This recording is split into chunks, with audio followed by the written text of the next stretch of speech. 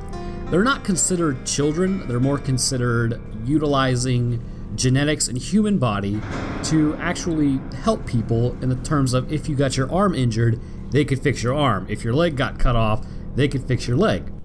Basically, these are essentially templates. They are used for the prosthetic procedures if someone is injured, as stated, and they are harvested to repair adult humans. That being said, on the Titan stations, these babies lack any ability to kill themselves, obviously, so this means, unfortunately, the caretakers would have been the ones to actually end these babies, making them into lurkers. The only infant-like features left on the lurker is going to be the head and the overall shape, looking somewhat like a baby crawling on the ceiling, which is, I'm just going to throw this out there, absolutely disturbing on a biological level, as this is humanity's young. It seems like this shape was chosen because a mother's instincts would probably override her necessity for survival, which gives the necromorph a perfect chance to strike, adding another necromorph to the pile. Basically, the markers are aware of what drives us on a mental, genetic, biological level, and they use this against the human species, or really any species. Use the young to kill the adults, and you'll have a pretty solid strategy. The limbs, or really the human limbs, are relatively vestigial, and the tentacles are used more for movement. There is a covering that protects the tentacles from plasma shots, or really any shots from a weapon, that is sturdy, stiff, and leathery. The tentacles are going to absolutely dominate the thoracic cavity as well as the abdomen. As stated, the tentacles are used to move it around. In regular gravity, their human limbs are used for movement, but in the case of lower gravity, the tentacles become the main form of locomotion. So let's jump into some more info on the tentacles. Coiled in the former pelvic and thoracic, as well as the abdomen area, the three long ropey tentacles unravel when a lurker finds a human. The tentacles are able to whip around, slicing and dicing anyone caught within range. The tentacles can hit with such a strong enough force that they can cave in someone's head. They are also experts in ranged attacks. The tentacles dig into the back of the lurkers, presumably pulling out vertebrae and bits of rib to fire at the unsuspecting person.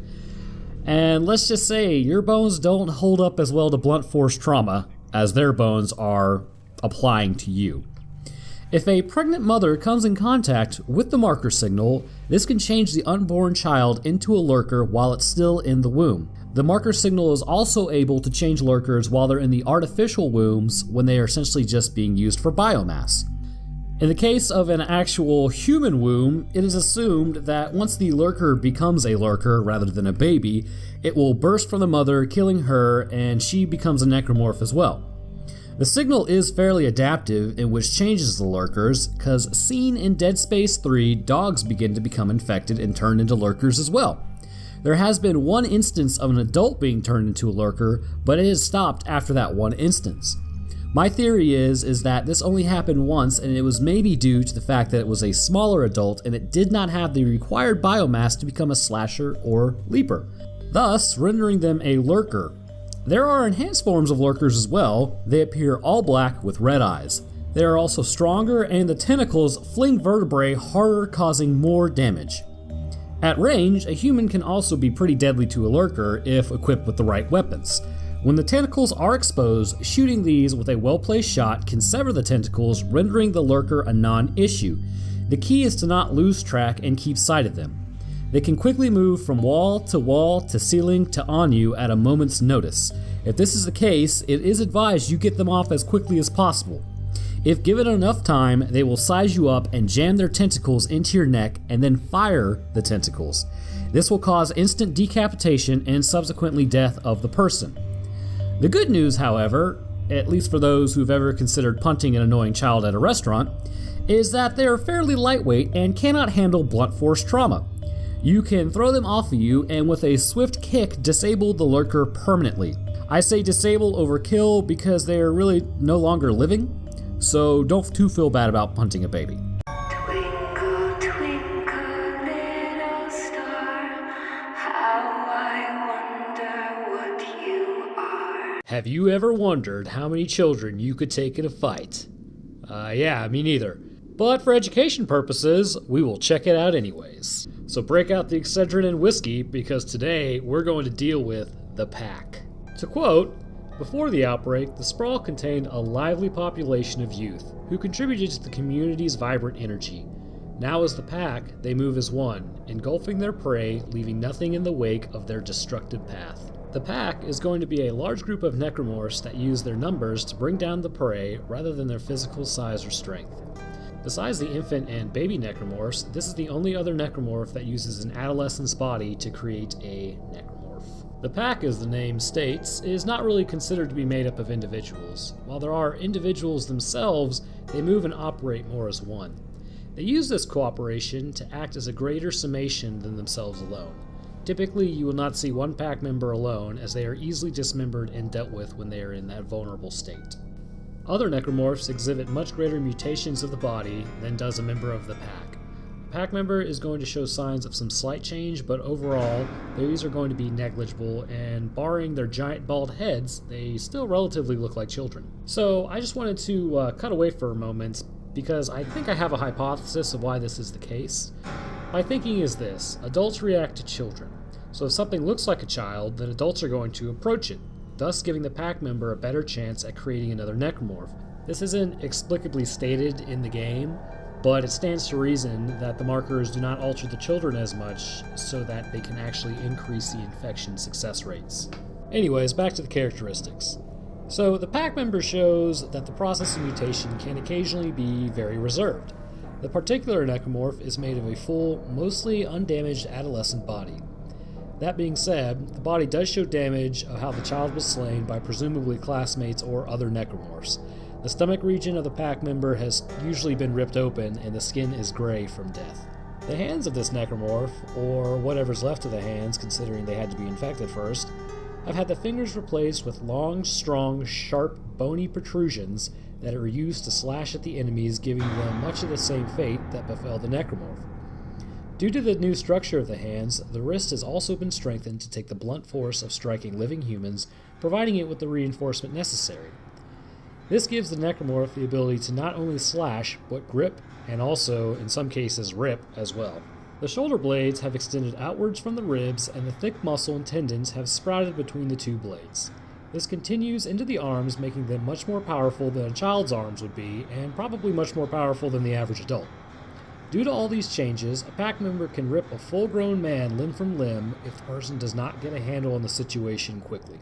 There are a few other transformations that take place as well that aid in the pack member's ability to take down victims. The mouth has been opened up and lost most of the soft tissue surrounding it, such as the nose and lips. This makes it possible for the necromorph to open its mouth wider and take larger chunks out of its intended target. The lower jaw only enforces this as it has been filled with dagger-like bones used for sawing, while the upper jaw has been filled with fangs. This combination is able to bite the limbs off unfortunate Isaac. The eyes themselves have either sunken in or completely atrophied into their eye sockets, as they can't really be seen as well. The rest of the body is relatively unchanged. There is no lore as to why this is, and it's largely unknown, but luckily you guys have me, and my out-of-left-field hypothesis. But this hypothesis does seem to make the most sense, as the pack member does appear to look the exact same as when it was alive. But like everything, for nature to make an advantage, there must be a disadvantage somewhere else. Like a turtle with a hard shell, but as it moves slow, a human with a large brain, but really no natural defense, the body of the pack member is going to be very vulnerable to blunt physical trauma or weapons. A single shot from a pulse rifle is enough to cut a member in half or dismember it. My personal favorite is swinging the plasma cutter to the soundtrack It's a Hard Knock Life and watch the pieces fly.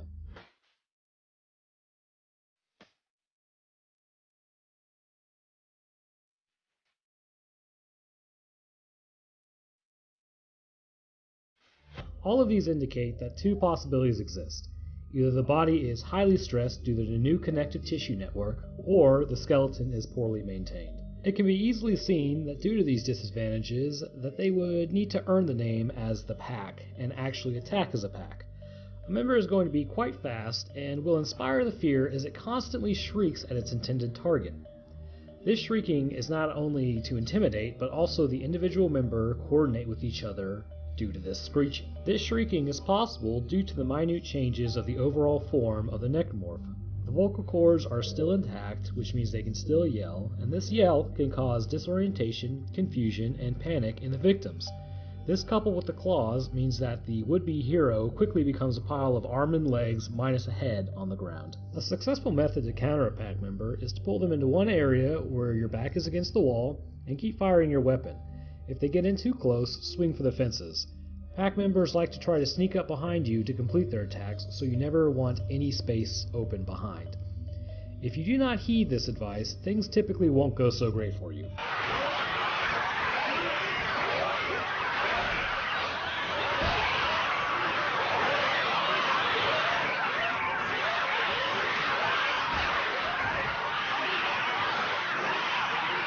Fresh off the William Birkin train, I've been trying to figure out how I would approach the hive mind in Dead Space. Talk about its morphology, discuss how many dump trucks it weighs, or even just make a super short video over what it does. As I sat there looking through the comments on previous videos, I figured I need to do this correctly and discuss all the information from beginning to end covering the hive mind, because this is going to be one of the last stops on Dead Space as far as the franchise is concerned, so let's do it live! With that horrible joke expended, if anyone knows what I'm talking about, let's jump into the lore and morphology, as well as discuss a clear line of evolution displayed in Dead Space leading up to the hive mind, and see how we go from a single person to a monstrous behemoth. First thing I've always wondered about this creature is, why is it on Aegis 7 to begin with? To some, this bit of lore may have gone unnoticed, but let's get to it. Originally, the creation of the hive mind was a complete accident. Surprise, surprise, nobody was trying to make this thing. It was a result of military testing on an experimental marker known as Marker 3A. This originally took place roughly about 200 years before the events of Dead Space. Around this time, the SCAF were looking for a way to beat out EarthGov, and EarthGov was looking for a way to kind of quell SCAF, so someone was attempting to wield the marker as a weapon. Unfortunately for every human involved, and probably any animal in the area, the marker proved much too dangerous to actually use as a weapon. I break away momentarily to state that good lord, humanity will literally try to make anything into a weapon as long as it uses energy. Anyhow, further experimentation was halted, and the marker was used a final time in order to suppress the newly created created hive mind. Eventually they were successful, and the hive mind would retreat back into the cave system underneath the surface for about 200 years. The marker was left where it was as all humans got out of Dodge and left the planet, at least those that were left. There it sat for this time until it would be rediscovered 200 years later by a mining company known as the CEC. So I am fairly certain, just by using deductive reasoning, that it was EarthGov who was messing around with the marker to create a weapon, mainly because these sovereign colonies are really not a thing anymore, yet there is still a restriction 200 years later on the planet, as in you're not supposed to go mess with it. But did this stop profit? You bet your butt it didn't. The CEC cracked open the planet as it was a resource-heavy world. They would then establish a mining colony to draw out even more resources, but I doubt you come to this channel for a geology lesson. The takeaway point is that the mining colony would not only reactivate the hive mind, but also begin an entirely new necromorph outbreak. Miners had discovered the marker's resting place near the entrance to a cave system, and this immediately began turning everyone into necromorphs. The miners began game-ending themselves as well, and others in a violent attempt to turn everyone. This woke up the hive mind, and it really hit the fan at this point. The creatures began smashing and destroying anything that came close to the nest. Those that tried to escape by ship would be hit by the tentacles and knocked back down to the planet to more than likely just become biomass, as their bodies would be completely done. The hive mind was now powerful enough to also start reanimating those that had fallen earlier in the chaos. Taking a look at all three games, we can actually begin to form an idea of how this creature began to come into being. While it's easy to think, oh yeah man, it's just the corruption obviously forming this hive mind, there actually appears to be much more going on than just that. Specifically a particular genetic line, a certain mind, or even just completely lack of luck that begins this line from a lowly creature to a brethren moon, with hive mind being a second to the last stop. So let's start with the first line, as this has been something a lot of people have had questions about. In certain portions of Dead Space 2, there are hints that something is going on with certain individuals that is not apparent in others. Your typical slasher has a melty face and smooth skin, if not a complete lack of skin during their transformation. Some have lost their clothes and some still have theirs. But during an outbreak on Tideman Station, not too much time has passed, and that'll be relevant here in a second. There are a few slashers that you can happen upon that seem to have 5 points of yellow tissue exiting their faces in a circular fashion. Why do they have these whereas the others don't? I believe this is the very first stage of a hive mind. These humans, for one reason or another, whether it be a certain level of intelligence, specific genes, or maybe even an extremely primitive form of telepathy, which also, fun fact, some humans seemingly have right now in the real world, it seems like these specific humans are chosen. Think I'm absolutely insane? Well, this may actually be a biological possibility, believe it or not. I'll link a card at the top discussing the biomass for Metro 2033, where I discuss neurons mirroring another person's in the limbic system, which may hint at a capability in humans to actually read minds. But regardless of all that, these are the first to arise, and their numbers are relatively few, and actually their mutations seem to be less than that of others as well. In fact, usually they contain all their face meat still intact. As time passes, however, it seems that these mutations and changes continue at an increasing rate. I am, of course, directing everyone's attention towards the Ubermorph. The Ubermorph has two possibilities as to what it is. Some have proposed that after you take out Strauss, he becomes an Ubermorph, simply because him and Isaac are the makers that need to be absorbed, but I don't buy it. Strauss is not an Ubermorph for a lot of reasons, but the main one being he was exhibiting no characteristics of an Ubermorph prior, like the 5 points on his face, for instance. Not to mention, he was just recently taken out. So what is an Ubermorph? Well, to me, it's actually pretty simple. Considering the hive mind was a massive creature, it obviously needed to fuse and grow with many different people. This ability doesn't just stop at the hive mind, the Ubermorph is able to do this as well. Keeping in mind the structures and size of the Ubermorph, it appears that there is enough biomass on it to be at least 2 people. I believe the Ubermorph is simply another person who was exhibiting telepathic powers that then came across another person that had this ability. And this would make sense. The fusion of 2 people with telepathic abilities may create a strengthening effect of the Ubermorph's abilities. This is why it is able to locally control necromorphs to attack Isaac as he runs through certain areas. On top of this, he is also able to find Isaac no matter where he runs, perhaps being able to keep track of his mind rather than just his physical form. I know we are getting a little out there, but this makes fairly good sense to me.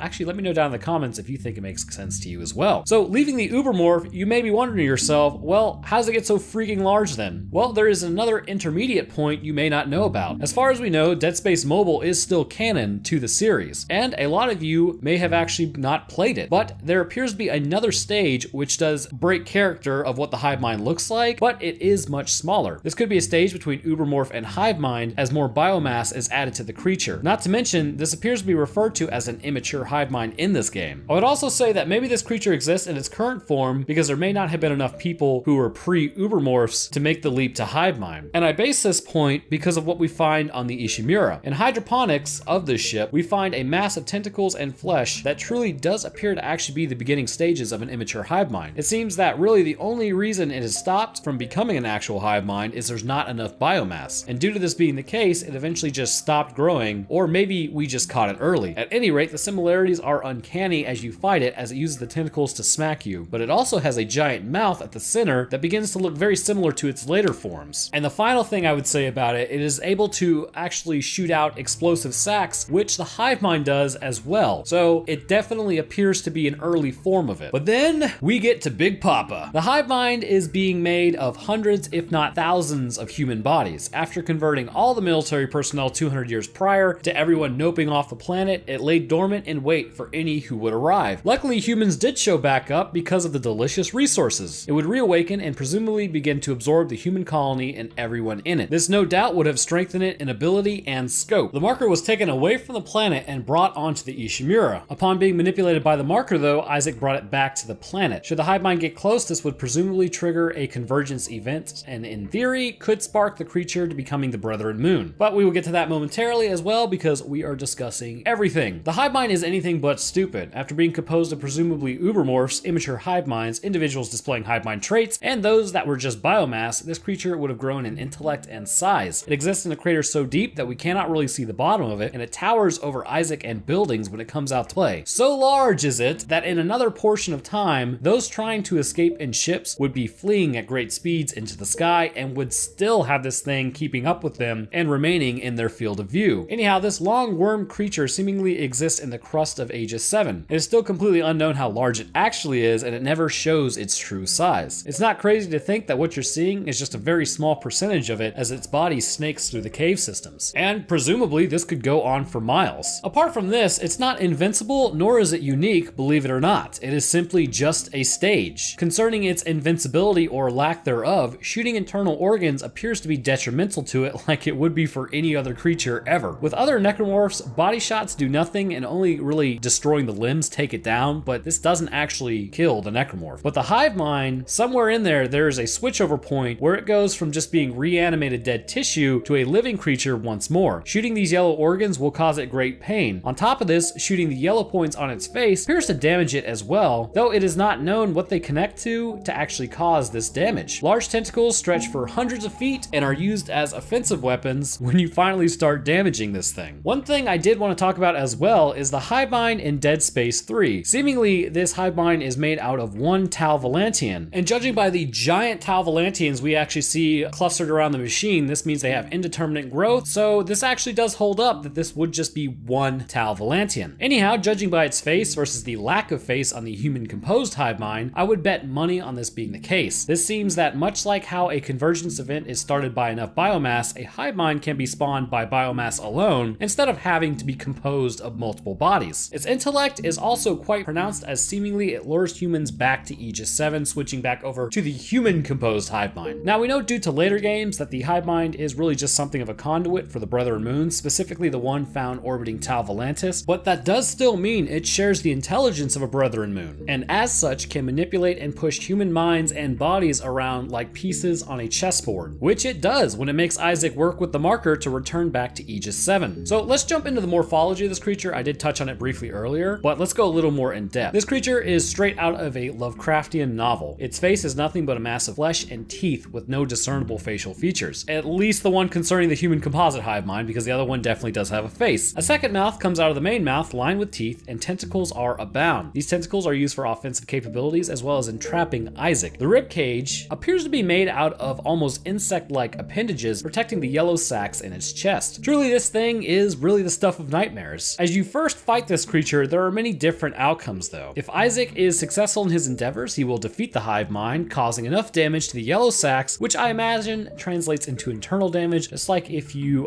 cause damage to human sacs. Anyways, at this point, he will escape the planet and an asteroid will impact the creature's location. This will presumably knock it out of existence permanently. However, there are quite a few ways in which this thing can take you out, including one way which, I don't know man, it made me break out in a cold sweat if I'm being totally honest. The first is pretty standard. If you hold still for too long, the tentacle will come down on Isaac, completely blowing pulling him apart as he loses everything attached to his torso. Like I said, pretty standard. The next way, oh my sweet god, it is terrible. The screams, man, they still haunt me. If Isaac is unsuccessful, like that one time I got stuck using a line gun to fight it and he is picked up, he will be shoved into the creature's mouth where you think, well, I guess that's it. No, that's not it. He will then be pulled back out and you think, oh, it's a scripted event, I'm fine.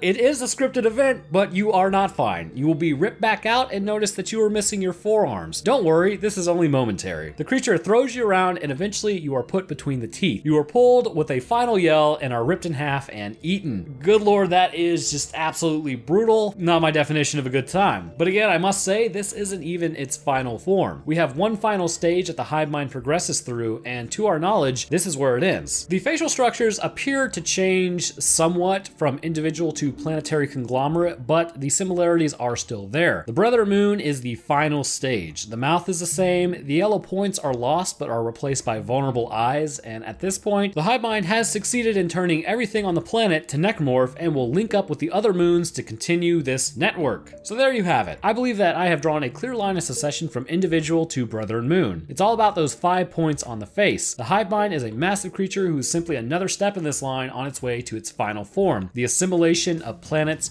biomass. The brother and moon's markers do some fairly repugnant things to humans in an effort to trick surviving humans into their brutal demise. Whether that be a slasher playing dead, an exploder talking and babbling, the wall guardian screams of pain inflicting psychological distress, or the pack members composed purely out of children, not to mention the other various forms that they can take on, they all exist in some shape or form that activates the deepest and most instinctual parts of our brain, causing great distress. Understanding human psychology is something that the markers are intimately intertwined with, considering they arguably are our creators in the Dead Space universe. One such mental attack that would absolutely break procreating humans is the crawler. This particular necromorph exists simply to lull anyone into a false sense of security and override their sense of self-preservation by taking the form of an infant. So with that set up, let's dive into the lore and morphology of the crawler from Dead Space and understand what has befallen this newborn. As I get older and approach dad age, while having no kids of my own, I can understand how brutal of a creature this is. During a point when a human is most vulnerable to the world and completely at the mercy of the others around it, the marker takes advantage of this stage of life, turning the infant into a vile form of necromorph that plays on humans' natural instincts to protect young at all costs. The crawler maintains many of its newborn traits with some very clear alterations, making it quite dangerous to any person it gets close to. These traits kept can easily trick a mother, or even father for that matter, into getting close enough for the crawler to begin its attack. But how dangerous is it exactly? So I figured I would start out with the psychology on this one first and foremost, as the creature's main attack is actually fairly weak from afar, but absolutely devastating as it gets close. But for it to get close, it must first trick the person. As seen when entering the school, a mother has clearly found her child, or at least what she thinks is her child. Allowing the necromorph to get close enough, the creature detonates, sending the mother flying in all directions, more than likely becoming the corruption in the process. The marker probably has a pretty good understanding that human minds get wires crossed when it comes to babies and children. Innately, in a normal, healthy brain, we are told to protect children, even in situations where the child might not even be ours. This is actually one of the better traits of our species, at least that's what I believe. Anyhow, we are hardwired to react to babies to crying and are driven to find out what, if anything, is wrong. Don't think that exists in you? Well, here's something you might not know. I'll provide you with 2 examples. The first is a cat's meow. Do you love cats like I do? Well, cats actually mimic a baby's cry when they meow at you. This is a call to action whether you know it or not. So, you end up feeding the cat, slowly but surely turning it into a heckin' chonker. The cat manipulates human instincts to get fed and lived a hefty, overweight life of leisure. The second way is probably a little more known to you. Ever go to a horror movie and that weird nail on the violin noise makes your hair stand up and induces a little bit of anxiety in you? This is actually mimicking the frequency at which babies cry. This induces a stress response in you as if a baby is being attacked or injured, causing you to feel on edge as you can't identify what the actual threat is. So, sight and noises basically control you. Maybe not the most mind-blowing fact, but these signals are put off by the crawler, allowing it to psychologically alter you whether you intend to allow it or not. The crawler has an ability to tap into the most basic instincts of a parent, and maybe even those around it who are not parents, but really are just of age to have kids. Completely formed from one body of a newborn, birthed on Tideman Station, when the outbreak hit, these completely defenseless babies would have been more than likely the first to go, but probably not in the way you might think. When a baby first comes into contact with the world, its immune system is rather weak, relying on the mother's milk to receive antibodies to bolster its immune system. Without these immunities, they are open to attacks by microbes. Also, just wanted to throw this in there as something that I thought was kind of a cool side note. Space actually has a massive effect on our immune systems. In space, it is known that our immunities are actually quite lower. We are not certain why this is the case at this point, but all we know is that astronauts who have been to space for some time have experienced a decrease in the system's effectiveness. Anyhow, why am I telling you this? It's clear to me that the culmination of all these factors led to the infants being attacked. It all goes back to that yellow bacteria which the markers use to infect humans. You may have noticed during the Exploder episode I mentioned that those who are immunocompromised may actually become exploders. Well, infants are extremely immunocompromised. Not to mention, considering this particular station, while having artificial gravity, I did notice in part of the game you do run across something about a 0G bed, which means the body would be exposed to microgravity. This could mean that the mother's immunocompromised to a degree as well, leading to less antibodies transferred. But this is all just conjecture based on the events seen in game. What should be known is that the babies are not able to fight off bacteria as well. In adult humans, it seems our immune system is able to effectively combat this bacteria in low doses and exposure as long as the body is functional. To be expected, in babies, this is not possible. The necromorphs likely do not have to do anything when they happen upon the babies in the nursery. However, the bacteria clearly is present in this area. In fact, this is supported by the game, or really alluded to, because at certain points you can overhear the speaker overhead as it states that colds and germs spread fast in space.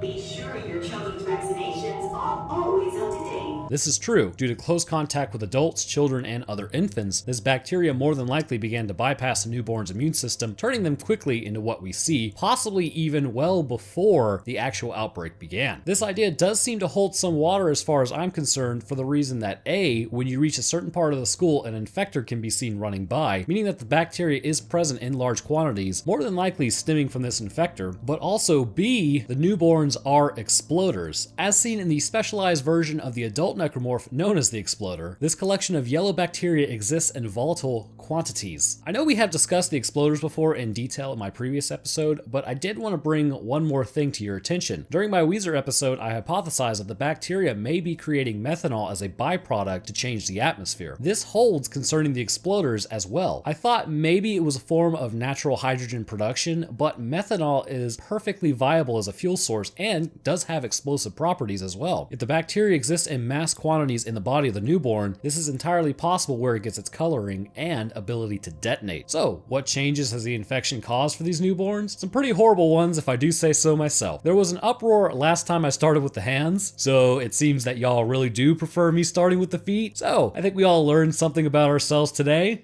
Anyways, so starting with the feet, it appears that the legs have been fused. This fusion has yielded what almost appears to be like a tail on the back of the newborn. These legs are still primarily its main form of locomotion. Just like with its original form, the creature can really only crawl to its location, and even then it is quite unsteady. Moving up to the abdomen and chest region, we see that the yellow bacteria has congregated in this area the most. So much so, in fact, that it has distended the back to becoming a complete Quasimodo hump. The spine in this area is still somewhat visible. This would suggest that the spine is no longer in its original S shape, probably more like a C shape. More than likely, the muscle and internal organs are being used as a fuel source for the bacteria to produce the methanol. This swelling has left the skin extremely thin in this area, with many blood vessels leading across the infected area. The arms of the crawler are still in their natural form. However, the crawler will no longer use its hands to crawl. Instead, it will use its entire forearm as a point of contact. Moving further down the arm, we come to its hands. The fingers are either damaged or the skin of the hand seems to have progressed up through the fingers. This has created a more foot-like appendage at the end of the forearm, perhaps providing some sort of increased stability. Speaking of stability, let's discuss its musculature for a moment. The muscles of an infant are minimal, and the nervous system in the area has very weak connections controlling this muscle. Due to this being the case, whenever the crawler moves, it will tumble and fall. The weak muscles seem to be less coordinated than in older humans and thus older necromorph. Overall, the baby will move in a caterpillar-like fashion to get to where it needs to go. Something we may not be able to see on this baby but has to be there is the thing that allows it to actually get onto walls. It could be suction by the legs that allows it to stick, but honestly, that's the only thing I could see being the case. I seriously doubt this thing has got like Spider-Man hairs coming out of its hands and legs. The head of the baby is the stuff of nightmares. A gray dead face is twisted around 180 degrees so that it faces up when it crawls. This allows for the creature to see as it crawls, otherwise its face would be looking down at the ground. And considering it uses its forearms as a flat surface in which to crawl upon, its face would be incredibly close to the ground, limiting its eyesight. A baby's neck is incredibly fragile anyhow, so it would not take that much to cause this twisting. The head also appears to be larger than that of a normal infant, leading to increased weight, perhaps allowing it to twist like this originally. Pretty brutal. One of the more disturbing facts about the crawler is that the brain may be completely intact during this. Much like that of the exploders, talking, or the wall guardians screaming, they seem to make human noises despite being another creature entirely. Now, the argument could be made that this is because they possess human vocal cords, but here's my counter with the crawler. First, when the baby crawls to the mother just before detonation, it is heard laughing.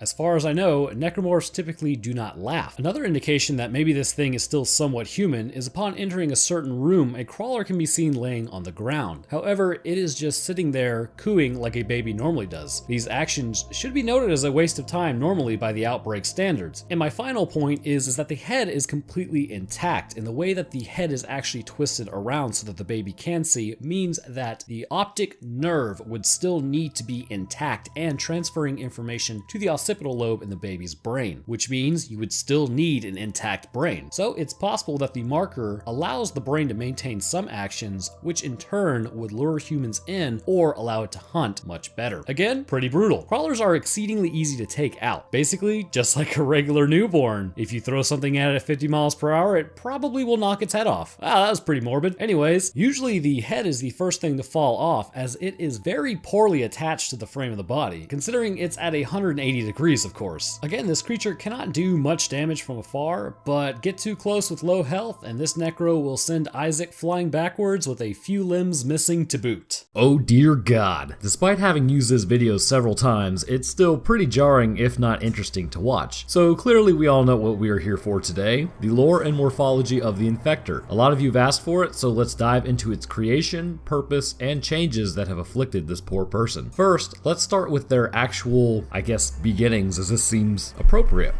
And to understand their beginnings, we need to understand what the yellow liquid they seem to inject is. The yellow fluid is actually considered to be a bacterial cell, however it's going to have viral properties. Much like how bacteria can interact with other bacteria during a process known as conjugation, which is where one bacteria transfers DNA to another bacteria, this process can completely change the DNA of the other bacteria to make it much more effective at surviving in particular environments. But conjugation only works if everyone is willing to play the game. Conjugation would not work on a eukaryotic cell such as ours, as it would not link up properly. So this is where the viral property comes into play. This yellow fluid is an amalgamation of bacteria that will forcibly hijack a dead cell. It will inject its genetic coding and basically that cell will become the bacterial cell. So in Dead Space Martyr, the first infector may have actually been created by accident. A scientist was working with bacteria found near the black marker where he inadvertently injected himself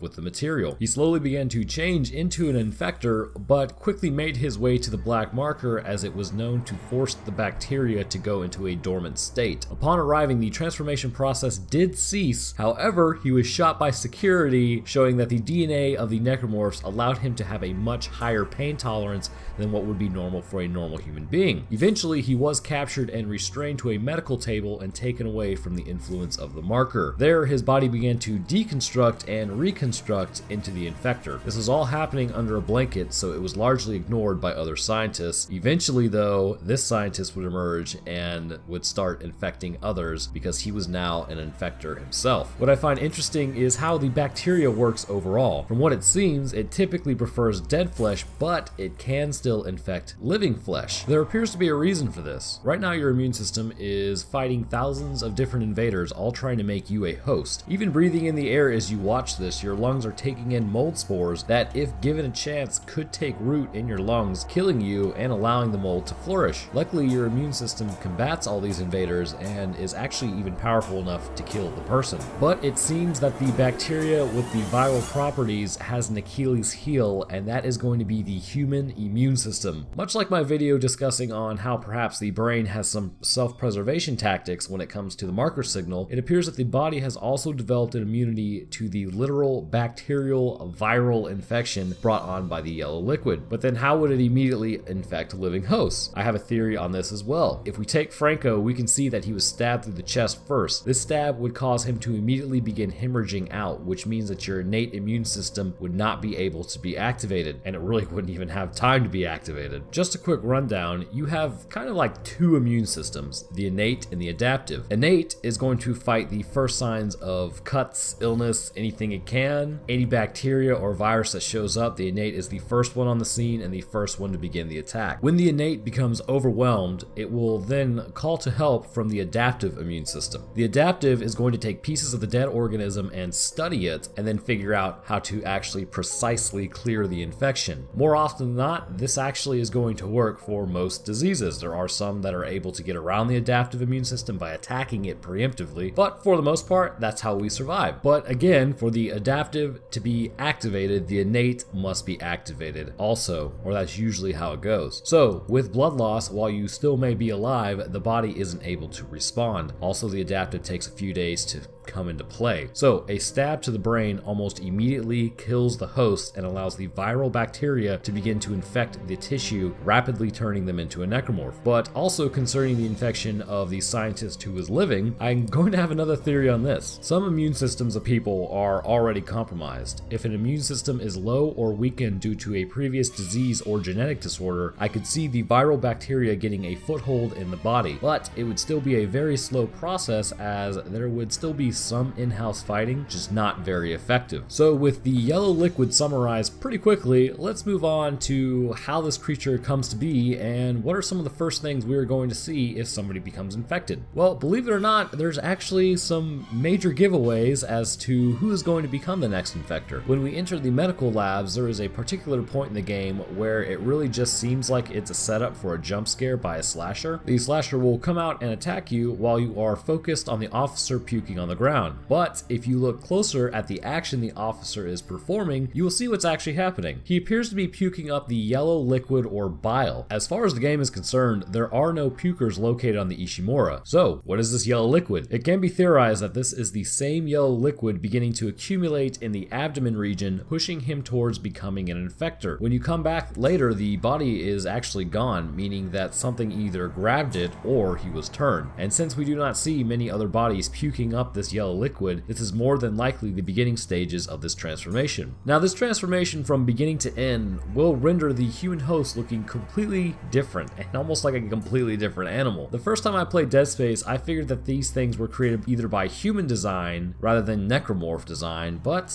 it's interesting because they are in fact made of one human body. First and foremost, the arms are going to be completely lost. It's possible that they have just fused with the body, but the appearance of the creature suggests that they have either atrophied into nothing or are just completely taken off. What is interesting is going to be the legs. The legs of the person have snapped and twisted to become almost the new arms of the infector. They have moved to a position almost near the top of the head concerning feet location. And speaking of feet, they have elongated and the tarsal bones presumably have lengthened to form a structure capable of grasping rather than walking. Much like our ape ancestors who use their feet for grasping, the infector is able to do the same. The chest is just the mainstay of weird. It has opened up, splitting at the sternum, with no skin covering it. In fact, if you look at it, you can actually see the exposed ribs and organs in the center, but we will get to that in a moment. The skin that used to cover the front of the torso has split down the middle and been flayed outwards. When the skin did this, it fused with the legs to create the wings. Also, it can be assumed that the wings are able to be used in this form as the latissimus dorsi of the back have also fused out as well. These wings give the creature the ability to fly while it infects humans, but mostly the legs are just used to crawl across the ground. The back of the creature is going to be mainly pretty much just smooth, undamaged skin. This is strange to see on a necromorph, as usually the skin has become necrotic, but this smooth skin is going to be much like the skin of a bat, and it's going to allow the infector to flap its wings and, like I said earlier, give it the ability of flight. And now we come to the usual and most interesting portion of this creature, the head. The head looks nothing like belonging to the human race. The jaw, or what's left of it, has sunken back into the body. The face itself has dissolved away, which can be assumed at this point the skull itself has also dissolved and been repurposed. What has it been repurposed for? I'm glad you asked. Coming out of what used to be the face is a long proboscis. This snout is going to be constructed of spinal tissue, repurposed bone, muscle, and skin. Its purpose is going to be cracking open the skulls of living and dead humans and injecting the yellow liquid directly into them, causing rapid transformation into the typical slasher. The tube itself is clearly going to be the esophagus and trachea, just lengthened. The esophagus and trachea are going to run down to the open chest cavity where the fluid is stored in sort of like a bladder-like sac. As a bit of side lore, did you know that the infectors actually have a predisposition to favor some targets over others? Humans already sustaining head wounds like a needle through the ocular cavity into the brain, Dr. Mercer's custom head wounds created for the infectors, and dead bodies with head wounds in general are favored over living targets, as the skull is very hard and could damage the proboscis. Interesting that the creature would understand the hardness of a skull and choose to infect others, but I'll digress there. Let's talk about your interaction with them. First, the infector is going to be your first target on the battlefield. Given enough time, a lonely infector can turn every dead human in the room against you, so they should be regarded as priority one. Should one get close enough to you, regardless of the outcome, they will begin to attack you much like an overzealous prom date and try to shove their proboscis into your face. From here, one or two things could happen. First, Isaac was serious when he said no means no. Isaac will overpower the creature before letting him know that he's not some cheap date. He will visibly appear annoyed at the infector before slamming it down to the ground. He will then grab the proboscis and entirely rip it off. Much like if somebody ripped off your proboscis, it's probably just going to immediately kill and render you useless, much like it immediately kills and render the infector useless and no longer functional. The second thing that will happen during the encounter is not as great. Considering I've used up all my jokes for the first attack, we will now probably just say what happens here. The infector will get a hold of Isaac and latch on. Not able to keep his distance from the stabby portions, the trunk will pierce his helmet and skull. At this point, Isaac kind of just goes limp and the creature presumably injects him with the yellow liquid. But apparently we still aren't done. It will stab him in the neck 3 times before completely decapitating him, and the infector almost does appear confused and will run off to chase the head of Isaac. So that about does it for the infector. I bet you thought we were done, didn't you?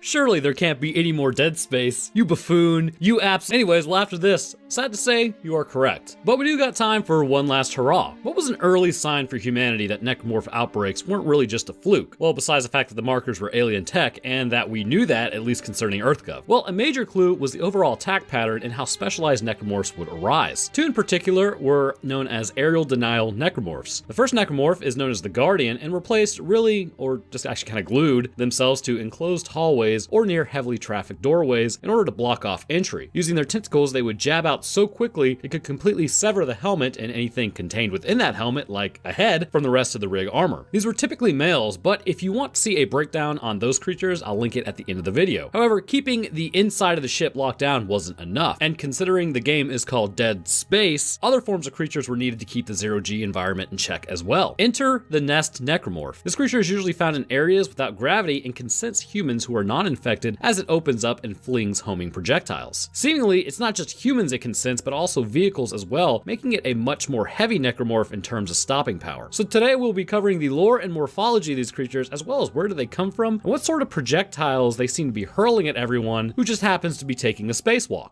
So with that out of the way, I've been avoiding covering this last necromorph because I didn't want the flame to die out. But with Negative Atmosphere in the works, which if you haven't seen that game or heard about it, I would highly advise going and checking it out, I sort of figure it's time time to close the book on Dead Space content and then finish up with this final necromorph. I know, don't cry. There will be more monsters to cover in all their grotesque glory someday soon. But for kind of refreshing everybody's memory, or really just straight up reminding everyone since it's been like a year since I've covered necromorphs, the general thinking on this channel is that based on differences in your meat suit and also where you fall, basically creates what you are. So say like the stalkers attack you on Titan Station, they're actually confirmed twins and share sort of a pre-mortem link with each other, which allows them to operate and move as a pack. The slashers are just your run-of-the-mill creatures spawning as normal. Brutes and tripods are those that fell in a group or were placed there by necromorphs post-mortem, things of that nature. To add, however, exposure clearly demonstrates that an outbreak is evolving as it continues. Those that fell earliest and have continued to have exposure to the marker signal will then begin to become a cohesive unit, which results in stronger necromorphs as the storyline continues. These are the slashers, leapers, that we really see them sort of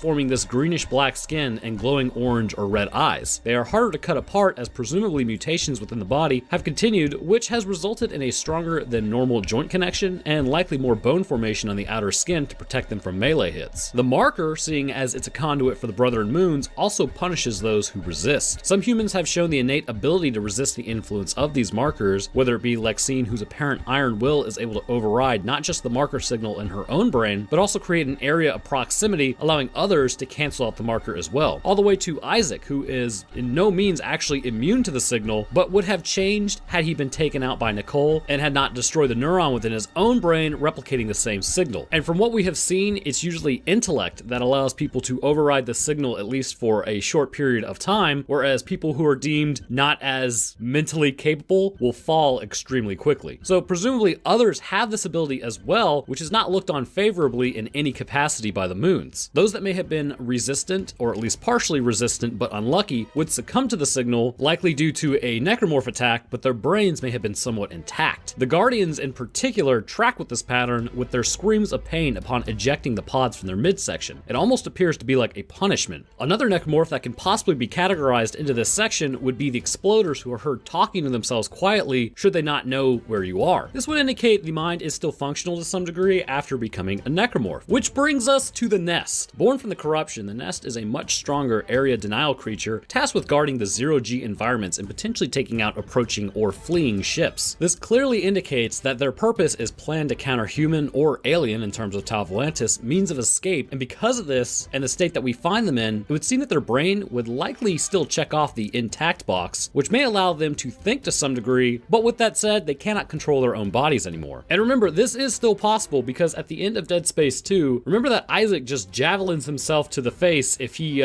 messes up. So he's still in there, but he doesn't have control of his body. But before getting to the hypotheticals of this creature, we must first talk about their morphology real quick to understand what they are and what they're doing out in space. So I've got bad news. Due to the fact that the Nest, as mentioned previously, is born out of the corruption, she ain't got no feet. What she does have is a massive conglomeration of organic tissue at the connection point to the hull, likely consisting of many different people melted down for their biomass. This serves not only to anchor her, but also protect her by shielding and providing support should someone attack or the gravity in the area be turned back on. Moving up to where we can assume the legs are, we see that largely they have suffered the same fate as the people below her. Likely not just her legs, but a fusion of other people's biomass. These multiple people will be needed further for the projectiles, which we will cover in a moment when we get to those. Moving up to the midsection, we begin to see that this person isn't exactly alone. On the front, it's quite clearly a woman, as seen by the, well, I can't really say, otherwise this video will get demoed, but you get the idea. You can see possibly what appears to be the remnants of her ribcage right around the front, but if you move around the back, you actually see there's another person connected to her. My thinking is that these two women who were actually fused together did so when they met their end, which may explain why she looks like the woman from Total Recall. Moving further up to the shoulders, we see that she has been beefed up quite a bit. This is likely because on the inside, the arms are actually hollowed out to allow the projectiles the ability to move through, so then they can be fired out at the base of the arms through the hands. And speaking of arms, the lower parts concerning the forearms have been covered with the same yellow concoction that the exploders have. The reason for this would likely be a controlled blast within the forearms that allows the firing of these projectiles. This would make sense seeing as the Nest will enter a refractory period after the firing of these projectiles, where the chamber would need to be refilled essentially in order to fire again. The hands still have all 5 fingers, and at its center, a slight membrane covers the palms, or really what used to be the palms. This will open up to allow the projectiles to be let loose, and would close back to prevent possibly the desiccation of internal tissue due to the environment that it's in. And of course, as you can clearly see, this creature has 3 arms, with one of them on the back from the other person who may have actually succumbed to injuries like an arm severing. Moving up to the head, apart from the female tripod, this This appears to be the only other necromorph who retained the hair on their head. Hair is strange to see on necros because of the conversion process. It seemingly destroys all hair follicles on the body for most, but it's not entirely impossible for some of them to still remain on the body. And judging by the fact that the body, while obviously mutated and fused, still retains some of its former appearance with a face clearly seen, the head appears to be largely untouched by the transformation process. Now, I'm gonna stop myself right there because even though the head does appear to be somewhat normal, it's actually much larger than Isaac's head with his helmet on. In fact, the entire body is larger in proportions. Now, this could be due to things like biomass added, which undoubtedly it is in some capacity. However, I believe what's really happening to this necro is during its formation, the creature is influenced more so by its environment. Now, to understand why it ended up this way, as in way larger, we must understand what happens to humans in zero-G environments, and also what happens to us in space should we be exposed. So first things first, what happens if you're, say, like, shot out of an airlock? You actually do not explode. With your standard meat suit, you can survive actually up to a minute in the vacuum of space, and even up to maybe a minute and a half. Granted, it's agonizing for your body, but it does put up some resistance. Every mucous membrane in your face, like your eyes, nose, mouth, will instantly have the water boil in them due to the low pressure, and then freeze, which is likely probably a very interesting experience. But what really happens that creates issues is you actually suffer from the bends. The bends is when nitrogen in your blood is under so little pressure that it begins to form gas bubbles. A lot of people have gotten it from diving and then ascending to the surface too quickly. You actually have to sit in a decompression chamber for an extended period of time to make sure your body can reabsorb the nitrogen, or you risk things like embolisms and strokes. Not a great feeling. So in space, this happens extremely quickly. This means the nest would need some way to overcome this glaring issue, and it may have affected her morphology. So a possible way to overcome this, I believe, is the distension that we see in the body in many areas, which is actually a collection of nitrogen gas. This has also made her increase in size as the internal pressure of her body is literally pushing against the vacuum of space to escape. This would indicate that the skin would likely have to be a lot thicker than you or I have, and it would seem that the biomass from others probably do cover her to create this kind of barrier between the nest body and space. But this pressure gradient has made her appear larger concerning her body, and couple that with the added biomass from the person on her back, this would likely account for size. Now, concerning zero-G, imagine being turned into a necromorph is sort of like being reborn. Your body changes under the environmental conditions it exists in. What would end you or I is simply a shaping mechanism for necromorphs. So I guess the unitologists actually understood this in some capacity, considering they were screaming about being reborn, but just not in a good way being reborn. Regardless, humans in zero-G hypothetically would be changed. And I say hypothetically, but we are pretty sure we have a good idea of what happens due to changes in animals that we have seen. First things first, our heads would be larger, much larger. On top of this, we would be taller and could afford to be more spread out concerning our bodies. And this is even possible in places with lower gravity, not just necessarily zero-G, like if we go to Mars. In fact, if we ever do make it there and don't say like nuke ourselves into oblivion like a bunch of stupid apes who just found fire for the first time, then likely those born on Mars through successful generations will look less and less human as they adapt to the planet. This would also likely result in more C-sections being performed as heads grew larger. And apart from that, again, since this is like being reborn, these creatures are larger in scale than their standard homegrown human. But there's a downside to zero-G environment influences. Bones become more weak and frail. And in fact, the material used to make them just kind of starts sloughing away because there's less fractures to repair and even little tiny micro fractures that your body usually does on a daily basis. So the nest is no exception to this. After the transformation, it would appear that the bones in the arm were lost and then reabsorbed by the body. This creates the hollow tube used to fire these projectiles. Another area where bones is lost is obviously the legs, but most importantly is the spine. The spine of the nest appears to be completely gone. In fact, if you turn back on the gravity without taking out a nest, it will simply flop over as it cannot support itself, but normally it will actually disappear into the flesh cocoon to seek support and make sure it doesn't damage itself. But were these bones destroyed or just moved elsewhere, or possibly even just reformed elsewhere? As we know, the body is used, reused, and then repurposed for a third time with the necromorphs. If you are wondering how, then look no further than the projectiles fired. As we all know, the corruption is simply those who are unlucky enough to be used as biomass, although if you get turned at all, you're pretty unlucky. But by the same token, the corruption can grow on its own like a cancer, changing its environment it's in and then sealing shut entire sections of ships and stations. The corruption is fully human with genetic coding stored within each piece of this. This was confirmed after the marker was destroyed in Aegis 7, and the doctors on the ship found that all of the sludge contained human DNA. But in the presence of the marker, it forms and shapes not only things like cysts, but in this case, the nest. And it has a major hand in supplying the creature with what it needs. So taking a look at the projectile, it's clear that this is a spinal column with a brain at the top. Likely, these come from the people who were a part of the corruption. With the spine showing all the vertebrae even down to the tailbone, the infected brain, which is no longer necessary for the corruption to have have sits at the top containing the same yellow liquid all explosive variants of necromorphs have. These projectiles also have the ability to move in zero-G environments quite effectively, and at the same time can actually direct their course after being fired out of the arms of the nest. So here's what I believe the chain of events are for those who have become the corruption. After their subsequent disassembly, their spines and brains are sent up to the nest. Once they are moved up through the abdomen, they likely absorb a certain amount of nitrogen gas while in this pressurized environment. Upon being fired out by the arms, which is actually by controlled explosions, they are sent into the environment, which in some cases may have no atmosphere at all. They are directed to the non-infected and can actually use the gas stored so that they can influence their trajectory, but in being fired, it would appear trauma happens to the spine and brain, making it unstable. When this happens, should it miss its target or hit its target, it really doesn't matter. It will detonate a short time after regardless. So the question that should be on everyone's mind now is, how does this thing sense you? With the Guardian, it's pretty clear that it can hear you. Vibrations in the air give away your position, considering it's an open hallway or near a door. For cysts and the corruption can actually feel you walking on it and understands based on pressure, if you get close to a cyst formation, that you are a target. With the nest though, this is why I believe its brain is still largely intact. With a lot of necromorphs, notice that the face is altered and changed in some way. Eyes are lost a lot of the time unless you are like a slasher, but in the case of the nest, all the facial structures are still there. We have seen in the multiplayer, and if that's anything to go concerning on lore, they can sense the electrical activity in your body and that you are not infected. So the marker can designate electrical activity in the body as either marker approved or human resistance. However, given the range that the nest can see you, I would have to say it's more than that. The brain is allowed to stay somewhat functional to continue relaying sensory information. Now the eyes are probably damaged from being in space to some degree, but with that said, I believe the creature still uses them for their intended purpose. This would allow them to see humans and ships from further away and then react accordingly. Then, should you get close enough, upon sensing your electrical activity, the creature will then curl back up into the safety of its flesh sac until it can no longer sense how close you are. This mechanism is ingrained so it can continue to lob projectiles from further away, seeing as it has no up-close game should a human get close. Much like any of the other exploders, this creature has the ability to completely blow apart a human. On top of this, after its detonation, the spinal vertebrae is then splintered and shot out to form a type of organic shrapnel to pierce rig armor, and likely would just take out anyone not wearing any armor. However, this same material that is used to fire out the spines and brains can be used against it. Taking out the 3 chambers of the arms renders the creature incapacitated. However, considering it doesn't dismember it, likely this creature is only temporarily put down, and later the corruption will repair and reform these arms for further use, or it will be reabsorbed. Because really, nothing ever meets its end once the marker has it, until the marker is destroyed. So shout out to the Facebook group Necroposting Trademark, keeping the dream alive, guys. I enjoy the memes. And indeed, I am amongst you. When the SCAF first touched down on Tal Volantis, it is not clear what they expected, but what they did ultimately end up finding was their own demise. The soldiers located and stationed on the surface of the planet would begin turning into monsters known as necromorphs and became quite varied. Some of these necromorphs were easy to game in, such as the feeders. Others were a little more difficult, such as the slashers and stalkers. But ultimately, much like on Earth, when you move further down into our oceans, you find much more horrifying creatures. In the deepest areas of the planet where the SCAF military began exploring, they found that the other species that once resided on the planet had built many markers and were ultimately converted into the Brethren Moon located overhead. As we know, these markers actually have a fairly profound effect on humans, but it's mainly based around distance between you and said marker. At this level, any person digging would be permeated with this signal. This ultimately would have created creatures much more capable than your standard slasher. We have seen it in other games, the Hunter and the Ubermorph, that this particular variant exists, but now it's time to complete the trifecta and learn about the regenerators from Dead Space 3. How did they come to look like what they did? Well, let's take a look, shall we?